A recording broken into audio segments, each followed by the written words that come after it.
Hello, everyone. Welcome to another edition of Hematology and Blood Transfusion Science Lecture Series with Dr. Ifeyomeri and Okasha. This is a YouTube channel where we discuss different topics in hematology and blood transfusion science. Thank you for subscribing to our channel. Thank you for being part of what we are doing.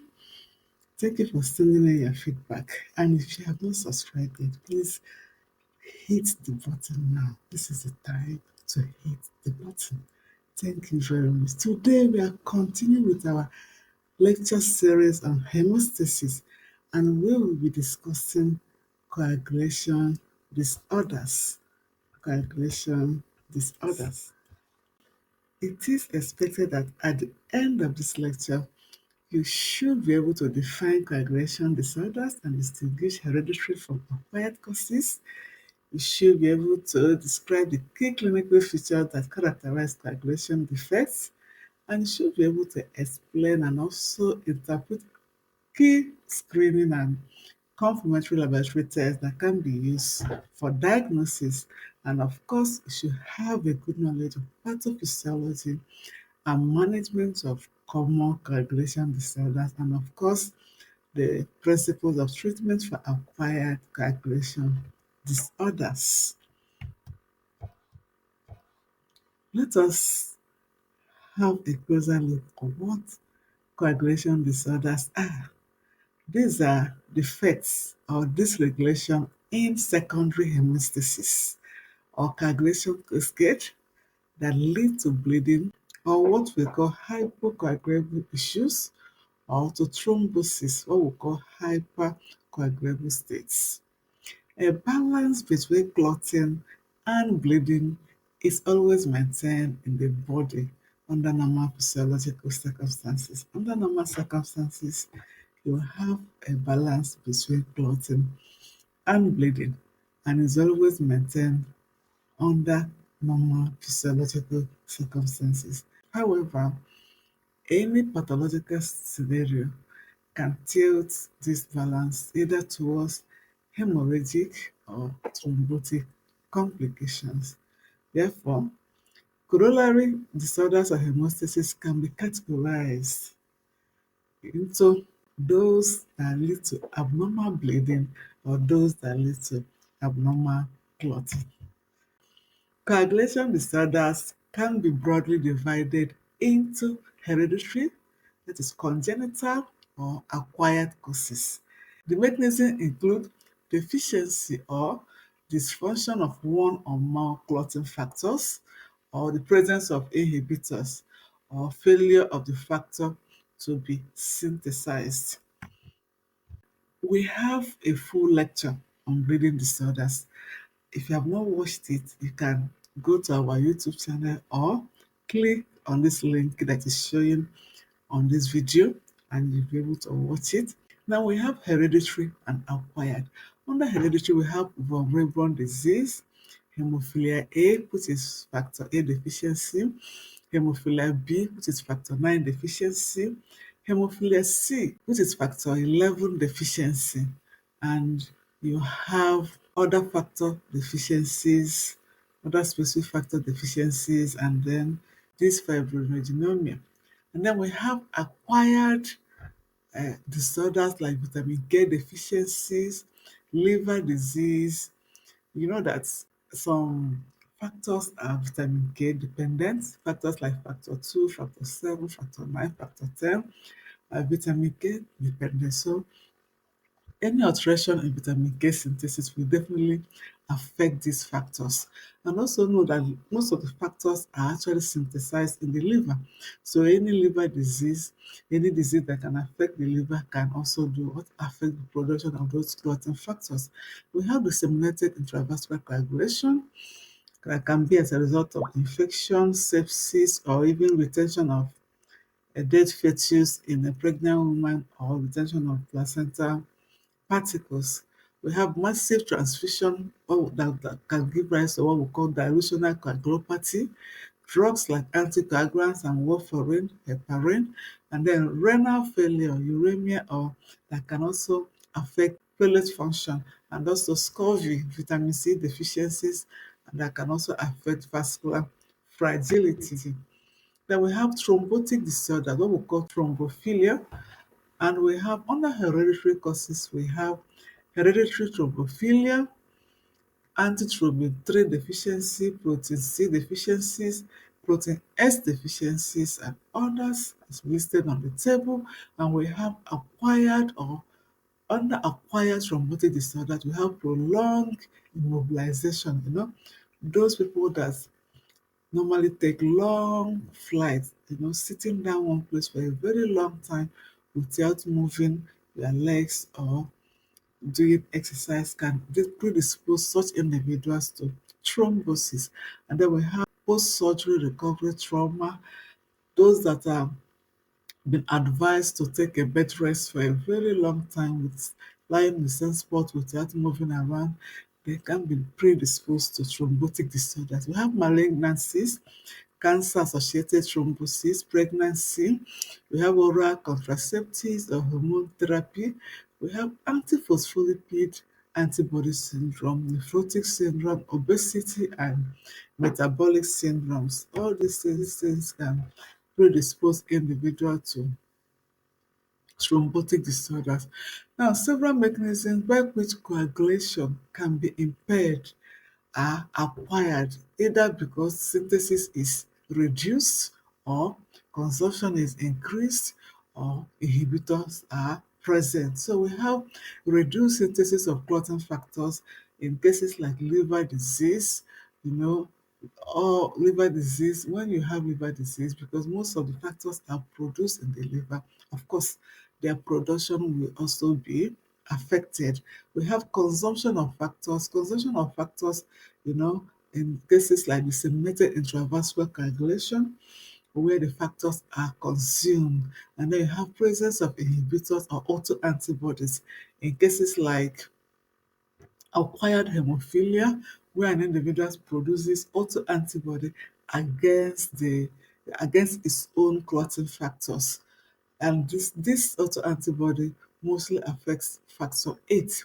It can be drug induced like warfarin, direct oral anticoagulant, broad spectrum antibiotics interfering with vitamin K metabolism, and thus in cases of massive transfusion, sepsis or severe infection. Let's have a closer look at hemophilia A. Hemophilia A, this is the most common severe inherited coagulation disorders. It is an X-linked recessive disorder, which means it primarily affects males more. We know that males have only one X chromosome, while females have two X chromosomes. So most times, with regard to this hemophilia A, females always tend to be carriers, while male, once they have the defective gene, they must surely express it. Therefore, most times males come down with the ailment most of the times. The severity of the bleeding symptoms correlates with the level of the functional factor A present in the individual. Therefore, we have three main states: the mild hemophilia A, the moderate hemophilia A, and the severe hemophilia A. Now, in the mild hemophilia A, the factor 8 levels are between 5 to 40% of the normal, and bleeding is usually only a concern after a major trauma or surgery. While in the moderate hemophilia A, factor 8 levels are between 1 to 5% of the normal, and spontaneous bleeding may occur, but it is less frequent. Now we have severe hemophilia A. In severe hemophilia A, factor 8 levels are less than 1% of normal, and this leads to frequent spontaneous bleeding into joints, what we call hematrosis, and muscles, as well as life-threatening bleeding. So we have hemophilia A, which is as a result of factor 8 deficiency, and it can be mild, moderate, severe, with mild having only 5 to 40% level of factor 8, and moderate having between 1 to 5%, while those that have severe hemophilia A have less than 1% of normal level of factor 8. And because of this, they tend to have spontaneous bleeding into their joints, what we call hematrosis, and muscles, as well as life-threatening internal bleeding. Hemophilia B. Hemophilia B occurs as a result of factor 9 deficiency, and it can also be called Christmas disease. This is clinically indistinguishable from hemophilia A, but you have laboratory tests that you can actually use to distinguish them. It is also an X-linked recessive disorder and is caused by deficiency of factor 9. Because it is X-linked, that means male will suffer it more than female. Females may tend to be more carriers than male. Von Willebrand disease. Von Willebrand disease is the most common autosomal disorder, inherited disorder of coagulation system, and it is as a result of abnormality in von Willebrand factor.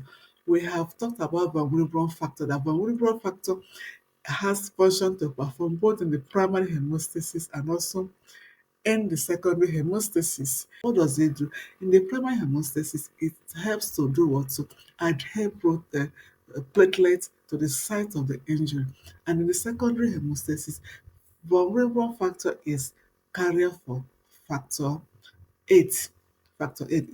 It serves as a carrier for factor 8, and it prevents it from what? Degradation. If an individual is having any issue, any defect in vulnerable factor, either that the quantity is not enough or the quality is not good enough, then it will affect both the secondary hemostasis and also the primary hemostasis.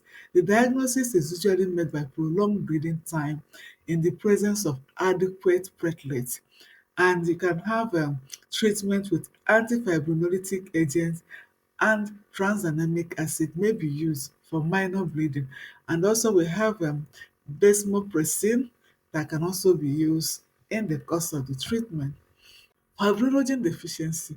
Total or partial fibrinogen deficiency is extremely rare, but afibrinogenemia is rather well tolerated and may manifest as a subcutaneous hematoma or umbilical hematoma at birth.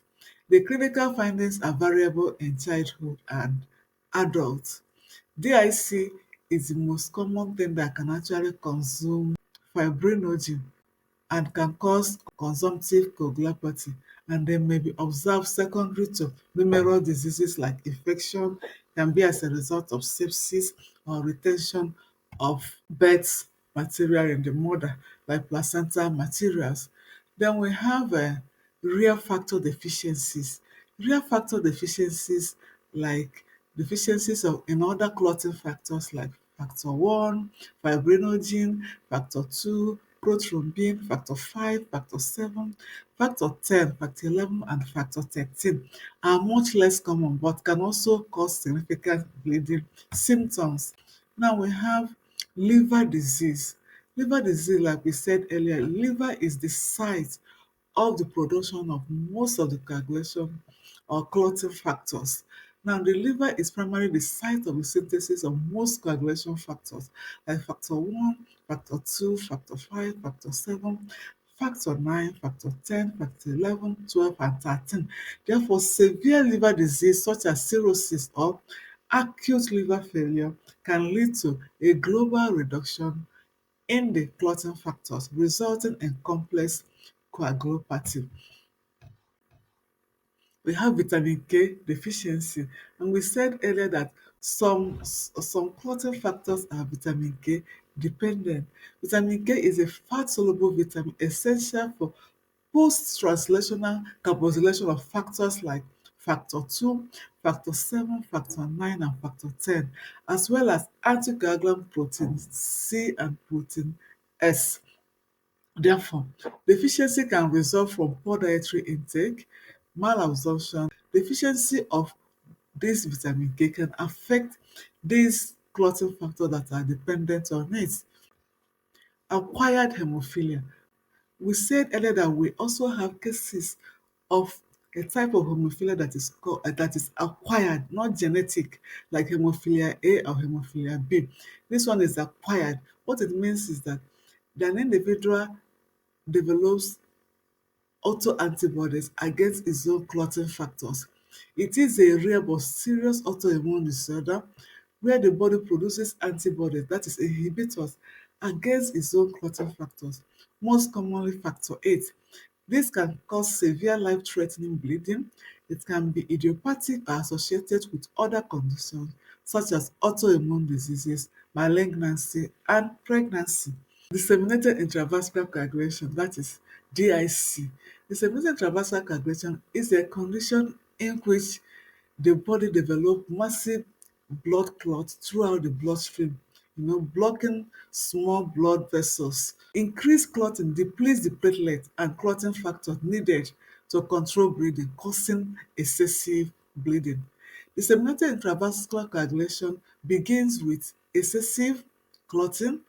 The excessive clotting is usually stimulated by substance that enters the blood as part of a disease such as infection or certain cancers, or as a complication of childbirth where there is retention of dead fetus, or surgery, or even placenta particles. Okay? And then people who have severe head injury or who have tissue damage caused by shock, burn, frostbite, and other injuries, or even a bite by a poisonous snake are also at risk of developing DIC. Now, DIC may develop suddenly or slowly. DIC that develops slowly typically results from cancer, aneurysm, okay? And also, in the diagnosis of DIC, blood tests may show that the number of platelets in the blood sample has dropped. During DIC, there is always platelet consumption, and also there is also consumption of clotting factors. The diagnosis of DIC is confirmed if the test result shows abnormally increased quantities of what we call D-dimer. And D-dimer is a fibrillation product. Okay, it is a substance that the blood clot releases when they break down. And more D-dimer indicates that more clots are being produced than usual. And often a low or decreasing level of fibrinogen is also observed during DIC. In the treatment of DIC, the underlying disorder must be detected and corrected. Okay, because it's by the time you dictate the major cause and correct it, and then you can now replace the clotting factors and the platelets. And some of these things, both things can be done simultaneously because bleeding is a dangerous thing. If the blood is not replaced on time, the patient may end up dying. So as the underlying cause is being detected, the clotting factors, the platelets and clotting factors should also be replaced either through transfusion or giving platelet concentrate or um, plasma concentrate that contain the clotting factors, or or by giving vitamin K injections and other treatment needed at that point in time. We also have thrombotic disorders. Plasma concentrate of certain coagulation factors like factor 8, factor 9, fibrinogen. Research has shown that it increases progressively with age. Okay, and the same is said of Willebrand factor, which is a key protein in platelet vessel wall interaction. Because of high incidence of cardiovascular events seen in elderly, it may be attributed to the increased level of this plasma fibrinogen, which enhance the bridging of platelets via glycoprotein 2B3A receptor and act as a direct substrate for clots, and by increasing the blood viscosity. Therefore, it's been shown that the elderly are more prone to developing thrombotic disorders than the younger age bracket. There are a number of factors that are also associated with hypocoagulable states, in addition to genetic and hereditary disorders that are associated with thrombosis. Several risk factors such as smoking, obesity, pregnancy, immobility, malignancy, surgery, females that are on oral contraceptives may also be more predisposed to developing thrombotic disorders than others. And also disorders of antithrombin 3 deficiency like reduced protein C or protein S are inherited in autosomal dominant fashion, and also they have been shown to be associated with increased risk of thrombosis. We also have acquired protein C and protein S deficiency, that may also be observed in vitamin K deficiency, warfarin therapy, pregnancy and liver disease, and sepsis. This condition also predispose individual to developing thrombotic disorders. Thrombotic disorders has also been shown to be more in preoperative patients, thromboembolism, for example, and also during pregnancy. The issue with pregnancy may be as a result of obstruction of inferior vena cava by gravid uterus, along with increase in majority of clotting factors like fibrinogen, von Willebrand factor that has been observed in pregnancy. Also, activities of protein X decreases with simultaneous resistance of protein C. In addition, fibrinolytic system is also impaired, thus contributing to a hypercoagulable state that makes the pregnancy state more prone to thromboembolism. During surgery or trauma, prolonged immobility also make patients to be prone to developing also thrombotic disorders. We have a full lecture on thrombosis and antithrombotic therapy. I'm going to put a link here for you to watch and have a very detailed knowledge about thrombosis and also antithrombotic therapy. What are the clinical features? The clinical presentation of coagulation disorder depends on the underlying cause and the severity. The key features are you have deep tissue and joint bleeding. This is the characteristics of severe factor deficiencies like hemophilia A and hemophilia B. Bleeding into joint, which is hematosis, causes pain, swelling, and can lead to long-term joint damage. Then we have mucocutaneous bleeding.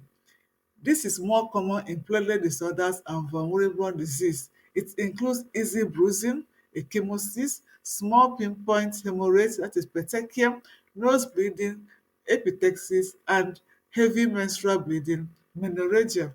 Excessive bleeding after trauma or surgery.